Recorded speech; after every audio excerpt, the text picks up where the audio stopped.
Okay, recording is on. Lovely. Oh, sorry, I do have one more question. Is this only vocal when it airs, or will they see us? Both. Okay, cool. Both. Right.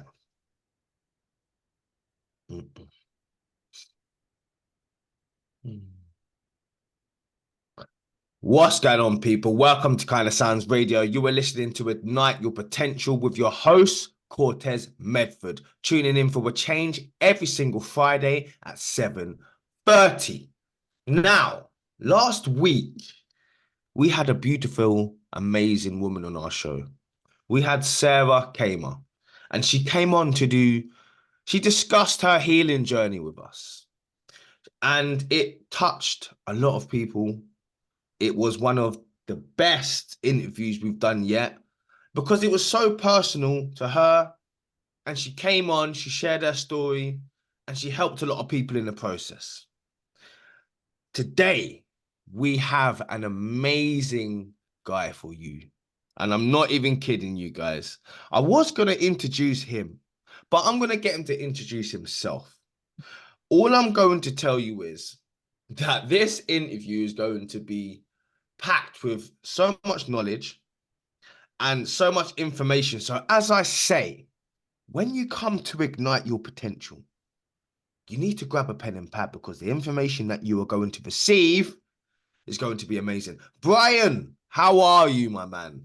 I'm doing well. Good morning or good evening. How are you? Yeah, Brian is located in the USA.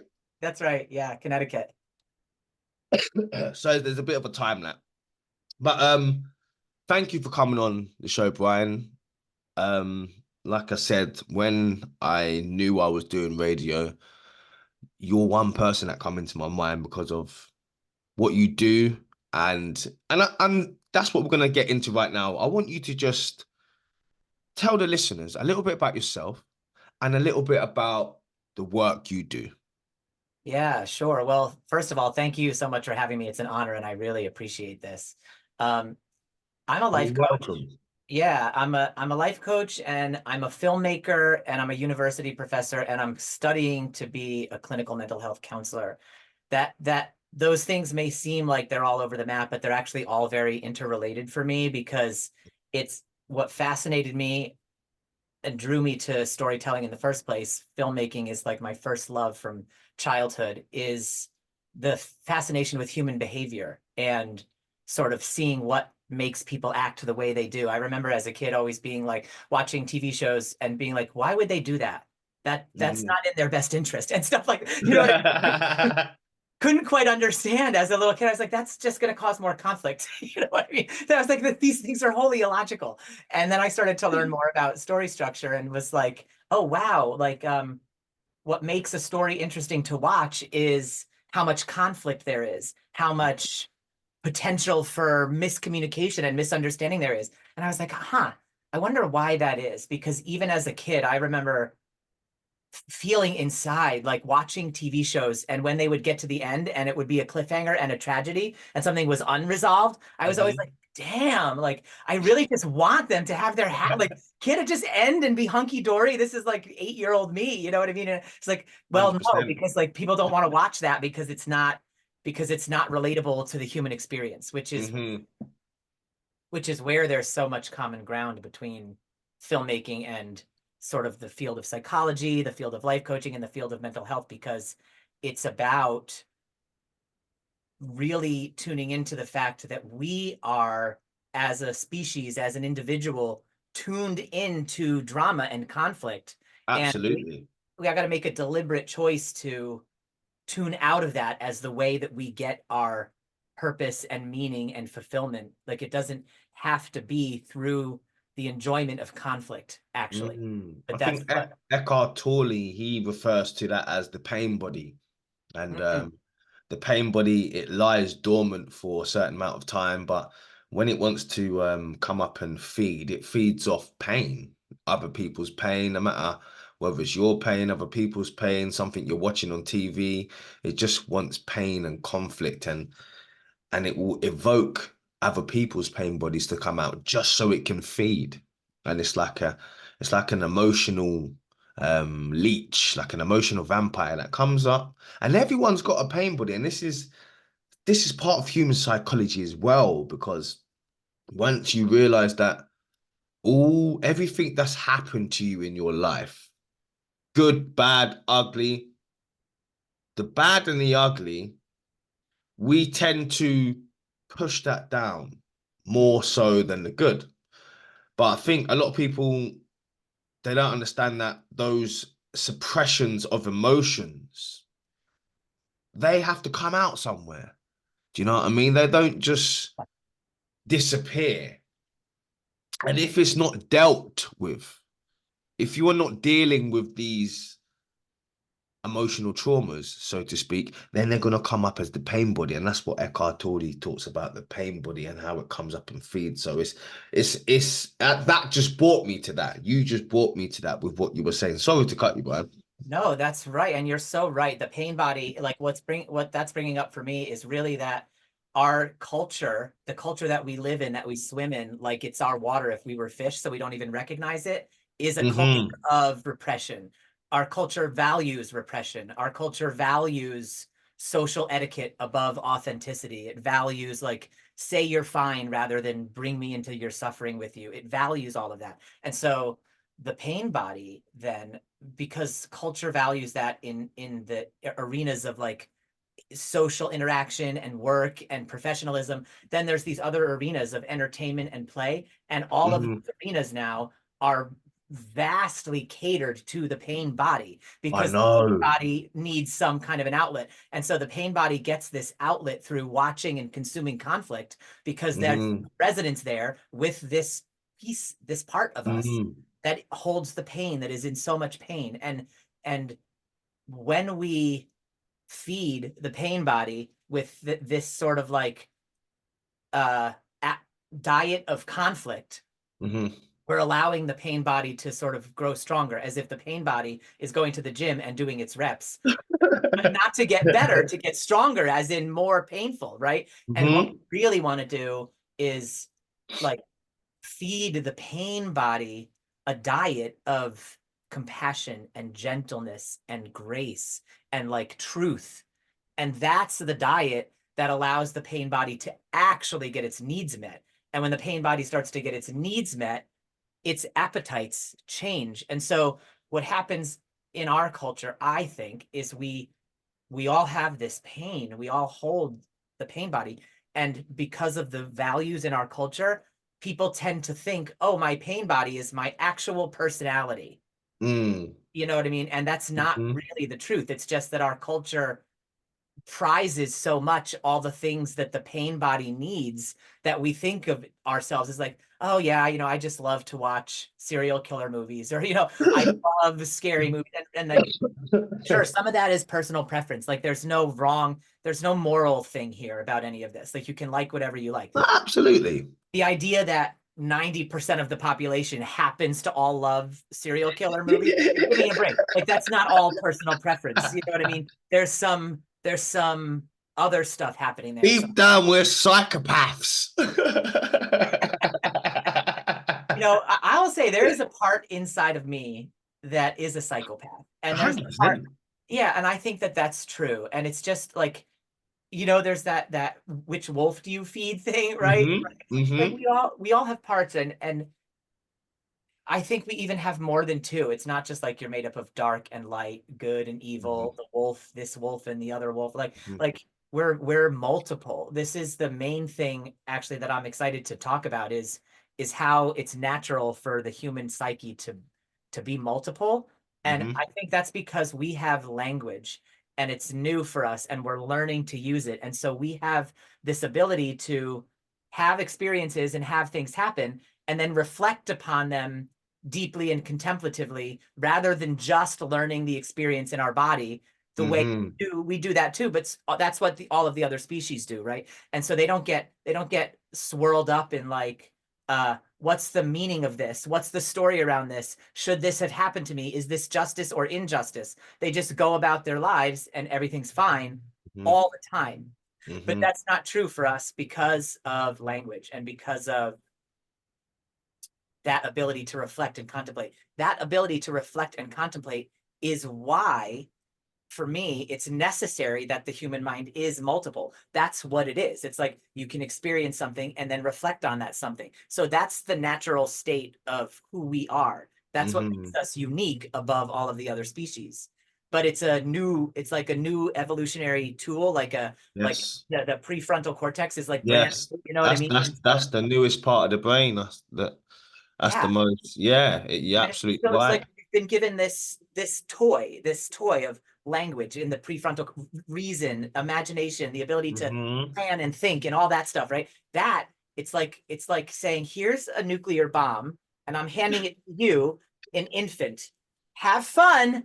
And that's essentially what it was with us in our evolution. We were given something so powerful, so utterly, it's like a force of nature. It can breathe life or it can destroy. And that powerful thing is language. That's Mm. what it is. And we are still, as a species, learning how to use it. We're learning how to use it when we talk to others. But Hmm. mostly what we're doing is learning how to use it in our mind. And because we talk to ourselves all the time. And Mm. mostly it's been my experience that the things people say to themselves are pretty nasty for the most part. Hmm. Most people don't have really an inner support system. They have all of Hmm. the inner judge, the inner critic, the inner victim, the inner waif, the inner little kid, like all of the parts that are afraid, right? That are holding all the pain and fear for us. Hmm. Does that make sense? Yeah, it makes absolute sense. Honestly, I was just listening. When you talk, Brian, it's like it's like you hypnotize me. I can sit and listen to you for hours. I'm listening to every single word you're saying, mate. It's beautiful stuff because you're absolutely right. You're absolutely right. And this is the fascinating thing about the mind. This is why this episode is actually called Navigating the Human Mind and the Psychology Behind It, because if you can't get control over that, then you're gonna have a hard time in life. Yeah. And it's one thing that we wake up with. We go to sleep with it. We can't eat because of it. We can't digest our foods because of it, because we're stressed. It's a 24-hour running commentary in your head. Yes. Okay. And it can be very frustrating. It can be very annoying if you don't have control over it. They call it the monkey mind because it's so scattered, it's Yeah. so erratic.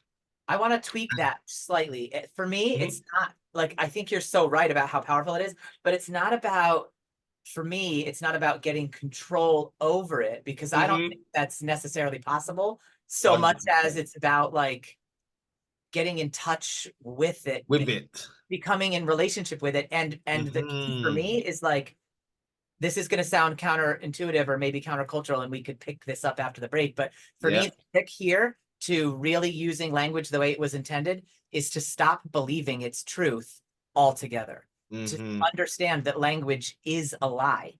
It's all a lie, because language is symbolic. If I say Mhm.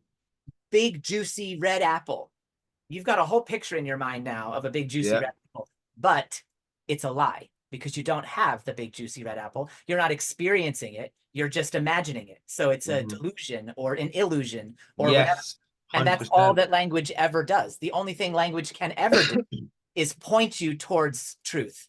Language itself is an illusion. It's a signpost leading you to something, but it's not the something, right? And because that's true, this is where we go off the rails as humans. We have a thought, we think that thought is me, that's how I am, totally truth, Mm. and then we go off in life. Oh, that's my truth. Boom, boom, boom. That's called autopilot. And what Mhm. that leads to is inner turmoil and inner suffering, which is what we see all around us. Brian, but I told you lot. I told you lot this was going to be an amazing show. We're gonna go for a break, Brian. Um, what's your first song? What have you chose the listeners for the listeners? Yeah, my first song is called Take It Easy by the Eagles. And I chose this one because life is hard enough without us Mhm. adding to it all of the extra turmoil of our inner self-hate, our inner resistance, our desire for more, whatever it is. You can have all of those desires, but you can simultaneously take it easy. That's so beautiful, Brian. Django, take it away. Right, so now this is where the Django will probably he'll be watching this back. He'll be watching this now, thinking, right now I've got a cut. So sorry, the Django. We're just gonna go for one long period. But I'm gonna make it so simple for you. So we're just gonna go. Well, I'm gonna introduce us back now. Okay. And then we'll speak till 5 past, and then we'll go for another break at 5 past. Okay. Thank you, Django. We appreciate you. What's going on, people? Welcome back to Ignite Your Potential with your host, Cortez Medford. After the break, before we went for a break, me and Brian were discussing the human mind, human psychology, and he actually was educating me because the way he words things makes me understand myself a lot more. Because before the break, I said, it's about taking control over your mind. And Brian said, no, no, no, no, no. It's about becoming in partnership with your mind. It's about accepting your mind, but not acknowledging what it's saying to you as truth all the time. Because language, as Brian was saying, is a lie. Brian, can you elaborate on that? Because that was very, very interesting what we were talking about. I can. I'll elaborate as much as I can. So the idea here is that language is symbolic to its very core from the very beginning. Like in the Toltec is a word that means artist, and it's a group of people from, I think it's like Mexico, but they're not. It's not about an ethnicity. They took the best and brightest minds from many, many, many, many different people groups, brought them together, called themselves the Toltec, and then like spouted out all this wisdom to the world. And it's amazing. Okay. And one of the things they talk about is how everything in our reality is what it is by agreement, specifically language. Like the letter A sounds like ah, because we agree that that's the sound we're going to make when we see that letter written out. We've agreed to that. So that's what it is. Without our agreement, those 3 lines don't mean anything. They're just so the letter A is actually utterly meaningless, except that we've agreed to something about it. So in that sense, it's a lie. It's not the truth. The letter A does not actually make the sound ah. We've just decided that, right? And we've decided that for the ability to communicate with ease. Hey, so, ooh, this is deep. But this is why it's so important though. Like it sounds like, okay, fine. So what? But like, who cares? Like that's highly philosophical, but like, how does that help me in my real life? The way it helps in our real lives is because we can understand that suffering is not the natural state of things. The natural state of things is peace, serenity, and bliss. And we know that that's the natural state of things because every other living creature on the planet, aside from humans, feels those feelings every second of every day, all the time, except when they're in the middle of being attacked. Every other time, they're fine. They're always fine. And that's because even after an attack, they don't have the language to go, oh, that should not have happened to me. My children are supposed to outlive me. They're not supposed to die before me. With all of the things, like they don't have a culture that says, my children must outlive me. And so when their child is eaten by a lion, they're over it 30 minutes later, literally. Like that's how it is. And that's not because they're unfeeling or because they're uncaring. It's because they're grounded deeply to the present moment because they don't have anything pulling them out of the present moment. And after the present moment of the death and the mourning, they go back to being fine because that next present moment is actually fine. The truth is everything's fine. But even me saying that, it's like, everything's fine is just words. And so that's only pointing you towards this idea of what it would feel like if you felt experientially in your body that everything was fine. So me telling you that it's fine is also meaningless. What matters is your experience. The truth is experience, not anything else. So it's like, that's why when people talk about like, well, my truth is this, they're closer to correct than anything else, because there is no utter truth. There's just your experience, Your and your experience. experience is your truth. It's how you, that's why going back to the apple, right? Like I say, crisp, juicy apple in illusion. But if you bite one, that's the truth. It's your experience in that moment. Does that make sense? It makes so much sense, And Brian. so I want to go one step further with it. The reason why this is so big of a deal is because now that we know bliss, peace, serenity is the natural state of things, we have to ask ourselves, why do we suffer? Why are we the exception? Why are we suffering all the time if peace is the natural state of things? Language is the main reason why. And I'm not talking about, oppression and war torn, like all of those are real struggles, and that's real suffering. That's what we call clean pain. When you get out of the clean pain, it's like a gazelle who watches her baby being eaten, and then during that time the gazelle's really fraught and distraught. That's clean pain. Once the incident is over, the gazelle goes back to peace and bliss, because anything else after the incident, that's called dirty pain. That's the story we add. That's the extra suffering that humans create. And they can't do that because they haven't got that mental dialogue and the construct able to evoke that resistance. So they can't create dirty pain. And so the bottom line takeaway for the human is, when I have clean pain, I can acknowledge it. That's true. I can honor it. I can work with it. As I notice it turning into dirty pain, then I can stop myself and say, what must I be believing is true for this to be my experience? And then you get a thought.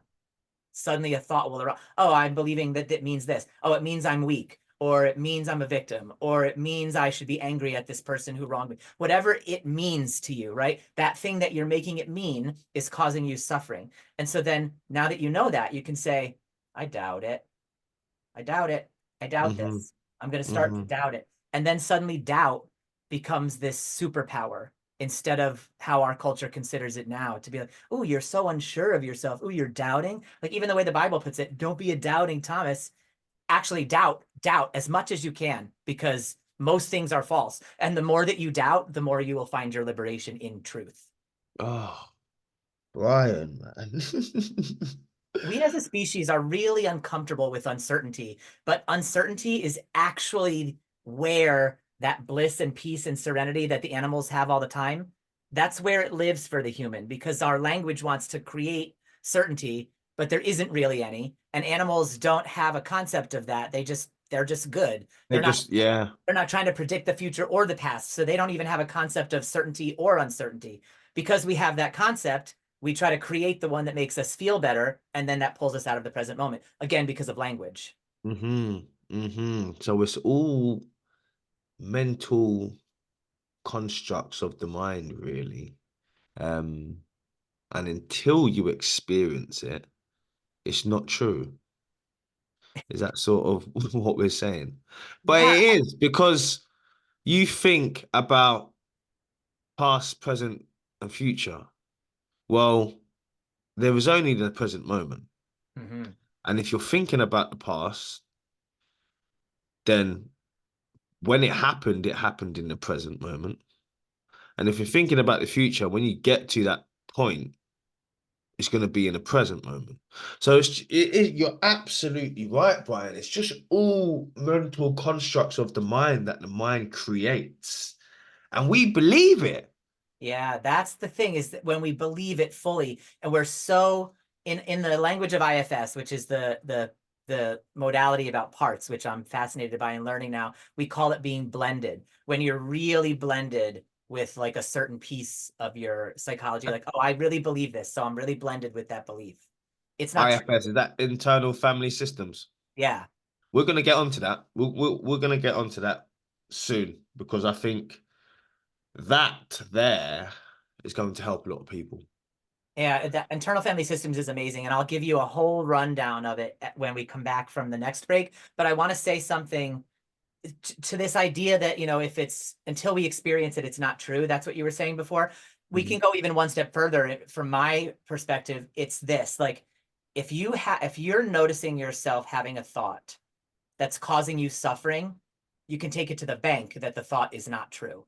Mhm. You're having a thought that's causing you to feel an experience of liberation, internal, like an enthusiasm for the thing, Mhm. even if you're scared about it, even if it makes you nervous, but inside it feels liberating. Like, because like an example might be like, oh, should I take this new job, right? Like, you may feel nervous about the idea or scared, but Mhm. fear you will always have with you. Fear is not the enemy. The enemy is like that slow, heavy feeling of dread, like, oh, I'm making the wrong call, like that Mhm. thing. If you have that, that's your body saying, don't go that way. But if you're feeling nervous or scared, you may still also notice a feeling of openness or excitement anyway about that choice. That's the one. Like, when you're thinking things and it's filling you with that feeling of liberation, that's your body's way of trying to say, this thought, even though it's not the truth, it's a signpost worth following, pointing Mhm. towards your truth.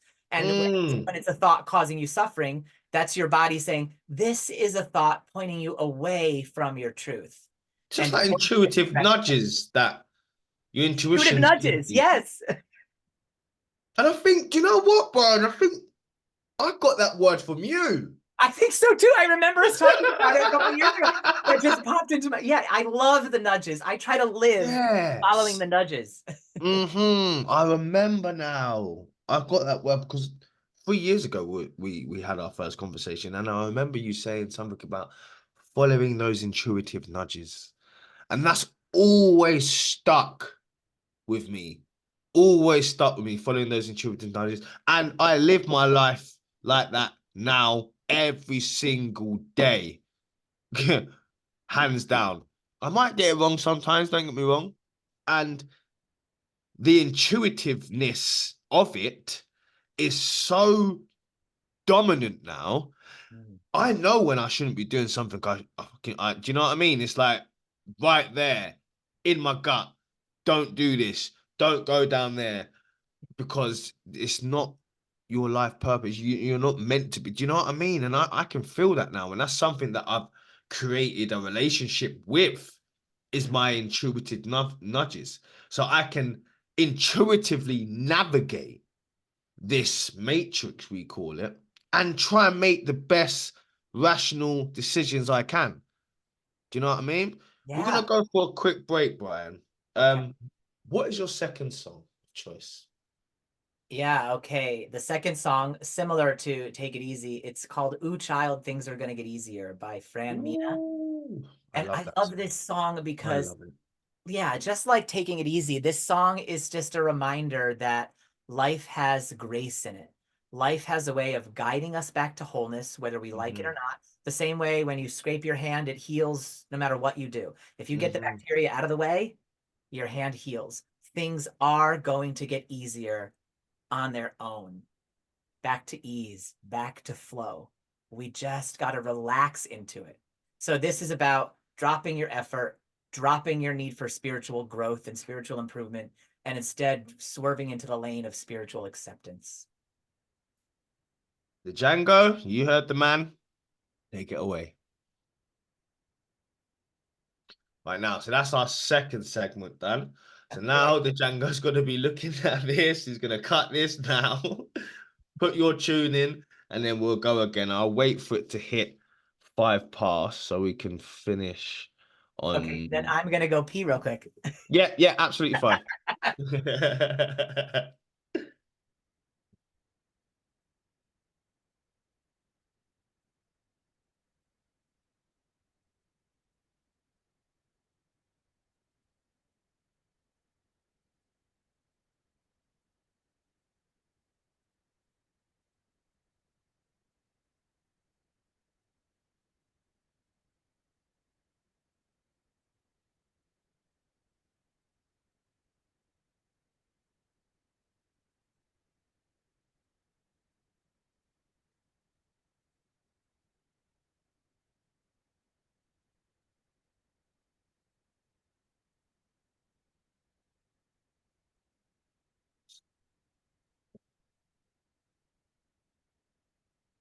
Huh?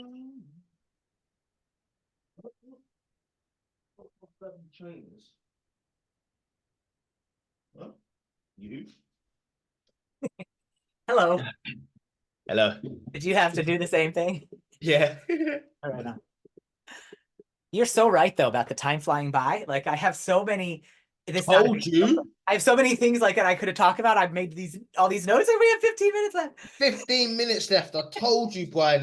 That's why I said it might be a good opportunity to get you on again, Yeah. because I knew we weren't gonna get through half. I've got 9 questions on here, one a second one. Yeah. Cool. The second one. God. Right. Oh. Whew. Welcome back, everyone. You were listening to KindaSounds Radio with your host, Cortez Medford. Before the break, me and Brian, he blew my mind, basically. This whole interview has blown my mind because do you know when you listen to something and it triggers old feelings and emotions you weren't aware of? And Brian's done that for me today because there's certain things that have come up in myself. There's certain things that I had forgotten, and he's reminded me. I don't know if that's happened for anyone else, but when that happens, it feels almost like a breakthrough internally. And it just reminds me of why I do this. And it reminds me of why I continue to connect with beautiful people like Brian, like Sarah, like Diana, like Will, like every single person that's been on this show. They have their own gifts to bring. They've got their own, and they're in their own lane, and it's just beautiful how watching everyone divinely work, and it's just amazing. And Brian, we are going to discuss now internal family systems, I believe it's called. Yeah, that's right. Yeah. And this is something that I only discovered the other day when you were talking about it with myself. And I was really interested in this. And I think the listeners are going to be really interested as well. So if you just want to briefly give a description of what it actually is, and then talk for the next 15 minutes, Brian, because that's all we have. Yeah, I would be happy to because internal family systems, while it's been around for about 40 years, is only now just really starting to explode into the mainstream in terms of being an evidence-based, recognized healing modality. And it is that. But what it is essentially, it's like a recognition that inside the human psyche, there is a multiplicity of thoughts and ideas, right? And parts. Uh-huh. They're called Uh-huh. parts. It's called parts psychology. And it's to understand that that's normal. This is what I was like alluding to before when I talked about how language is this new toy for the human species. And because of that, it's Mm-hmm. actually natural for our mind to have all of these multiple parts. And in order to normalize this, this is the analogy that I like to share, which we talked about the other day, but it's like you've had that experience where you've been driving home from a party or something at night and you're also daydreaming. And when you get back in your house, you're like, oh my gosh, I don't even remember how I got home. And then you're also like, I can't even remember what I was daydreaming about. So that's, yeah, but that's evidence right there to demonstrate the normalcy of having multiple little pockets of sentience in our mind that literally don't have access to each other because the part of you that drove you home has no idea what the part of you that daydreamed about. And the part of you that daydreamed has no idea how you got home, literally doesn't remember, can't bring it up into its consciousness, doesn't know how you got there, right? So that's an idea, an analogy to sort of explain to people how we have a multiplicity in our mind. That's the natural state of affairs for a human because we're learning language. And so because we're learning language, we tell ourselves all of these things. And now we have all of these beliefs and limiting beliefs, negative thoughts, and traumas that happen to us. They get absorbed by our parts as a way to protect us so that we can continue to go through life. So I want to make a really clear distinction here, because a lot of people get the idea that the parts in our brain are a result of the trauma that we go through. And so then we split off into parts in order to cope. But that's really not the case. That's not how IFS understands it. And that's not my experience either. My experience, much like the daydreamer and the driver, is that you have parts from birth, that's normal, that we all have them. And what happens with trauma or false beliefs is that some dutiful part of you, like a legendary, extraordinary part that wants to keep you from feeling the negative feelings, it will absorb them and adopt them. And then that part of you holds that trauma, or it holds that tension. And so that's why you go through your life feeling fine. And then when you hear a car backfire, that part of you that's holding the trauma from when somebody was shot in the face in front of you when you were a kid, that part reacts because that part is holding it for you, right? And so that's the beauty of this model, is understanding that the multiplicity in the human mind, it's normal, it's natural, it's a powerful gift. It's what allows us to go through so much crap and rise up and be fine again. What You think happens? that's where post-traumatic stress comes from?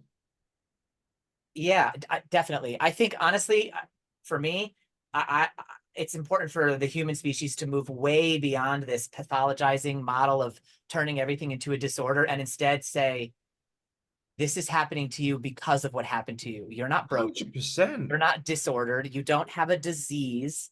You're hurting, and you need belonging and connection and love.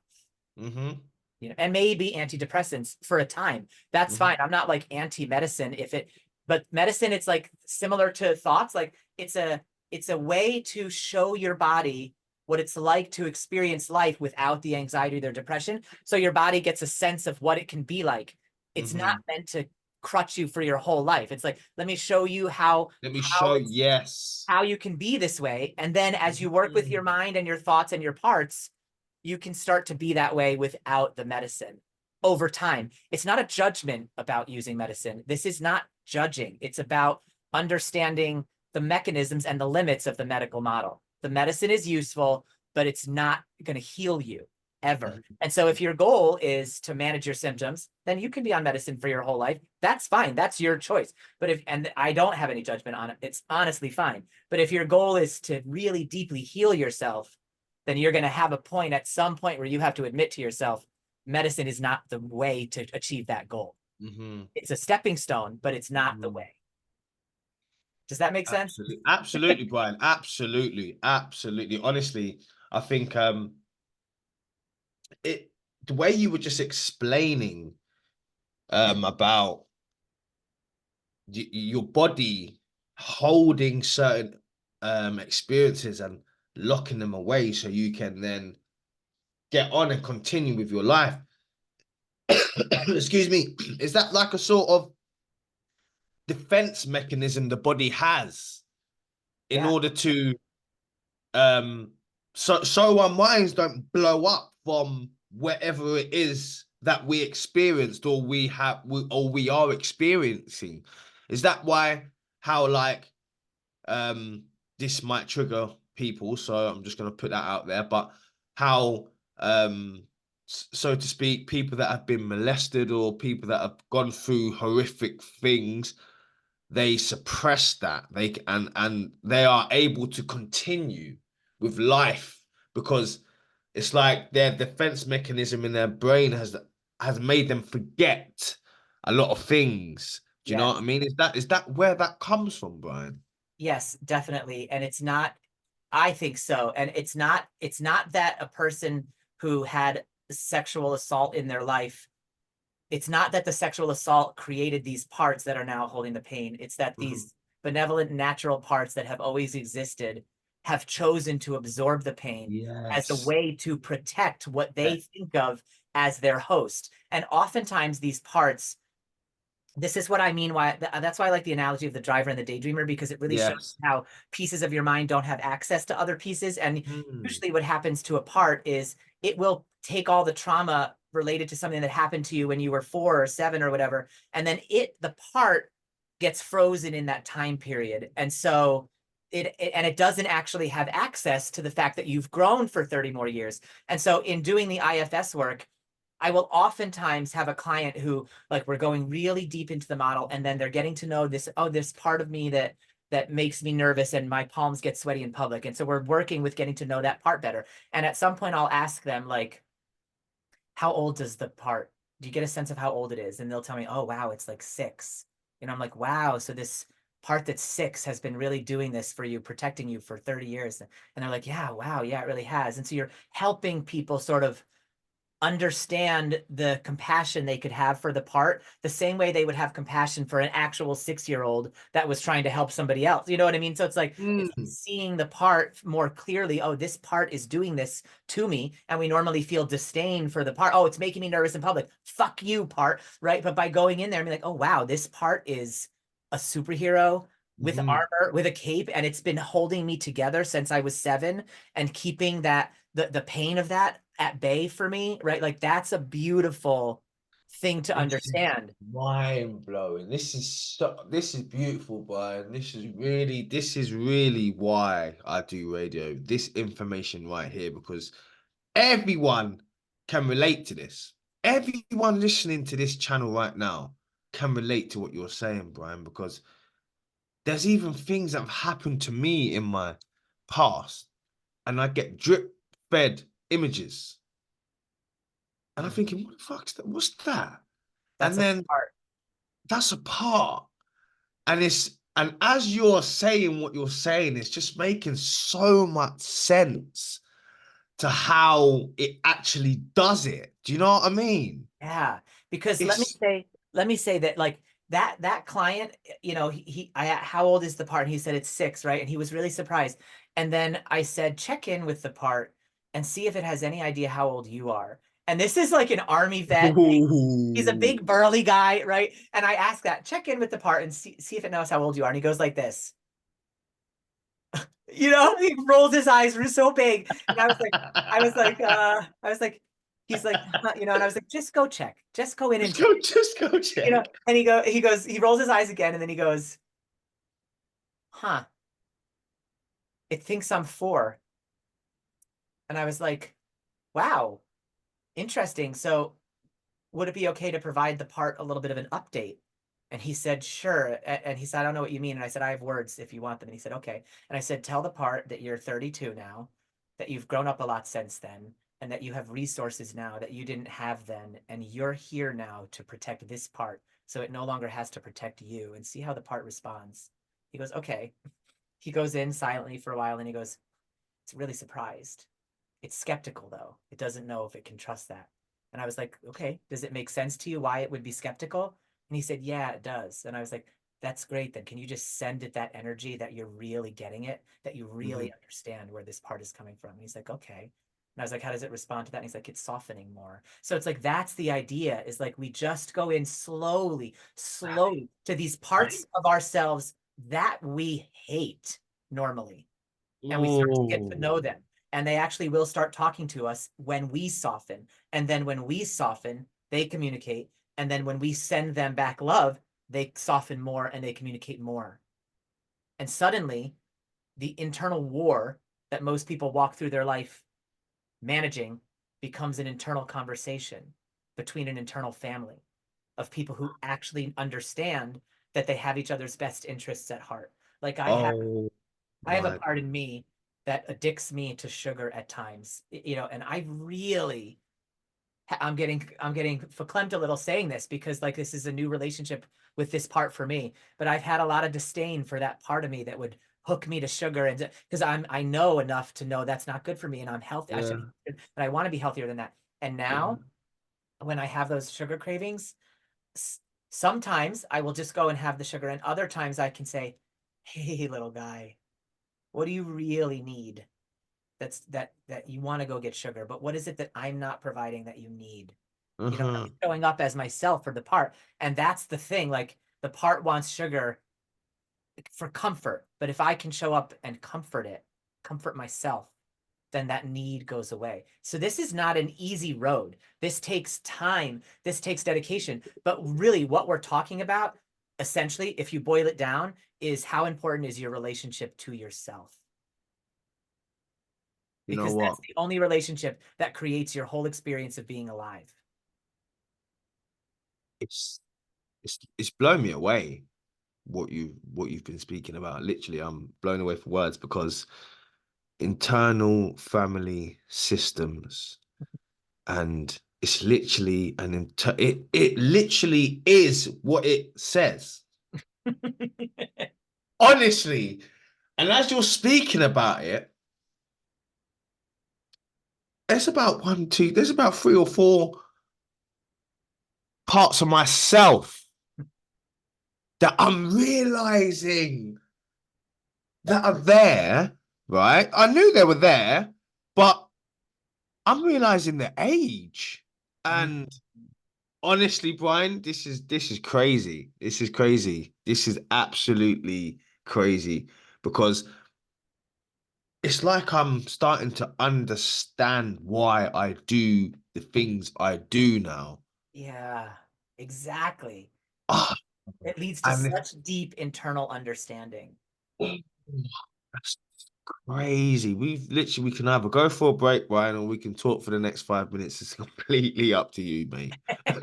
I want to, so I guess then let's use this last little bit of time because Yes. I want to share something like, okay, fine, internal family systems, but like if you're not going to go get an IFS therapist, like what can you do, right? Mhm. So it's just We like the practical matter steps. of awareness, right? Becoming really aware, embracing the fact that you have parts, letting it be okay that you have parts, and acknowledging, hey, there's a part of me that X and a part of me that Y and a part Mhm. of me that Z, like, and that's okay. Like that's fine, that's natural, and bringing to that internal struggle truth. So this is the just a really short, super easy kind of 1 to 2 step exercise that people can do to Lovely. help themselves to soften, right? Mhm. So no matter what you're going through, here's the tool. It's just tell yourself the truth. Literally, Mhm. that's the idea. And so what you do is at any moment when you notice you're suffering and you don't want to be anymore, wherever you are in that moment, stop, take a moment, and then just tell yourself the truth about exactly what it is.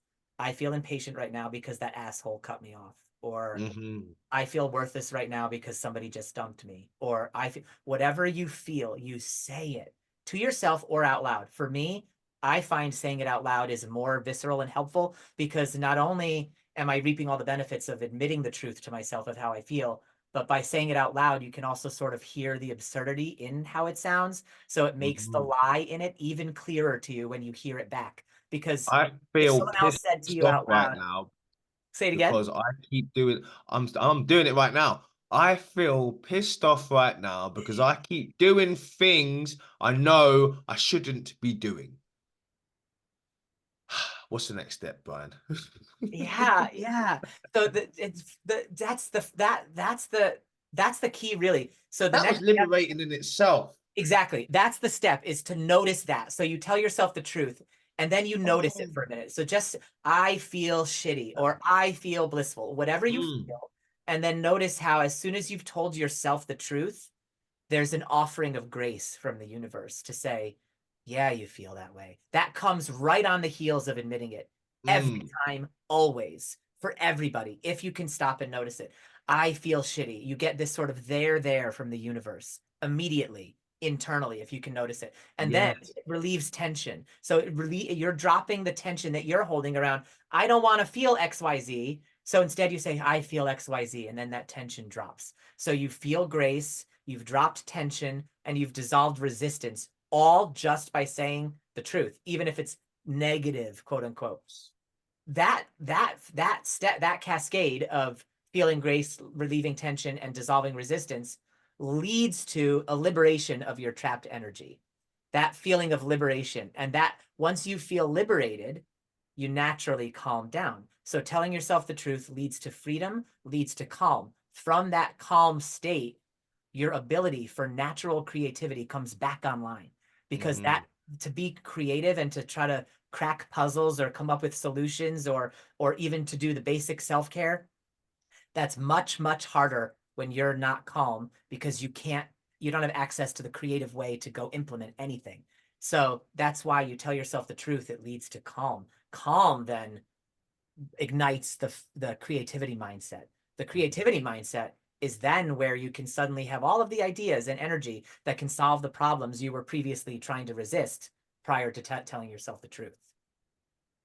So it's just opening yourself up to the truth, which in turn allows this resistance that you were once holding to dissipate and release, because you are now accepting the present moment of whatever it is. So essentially, right?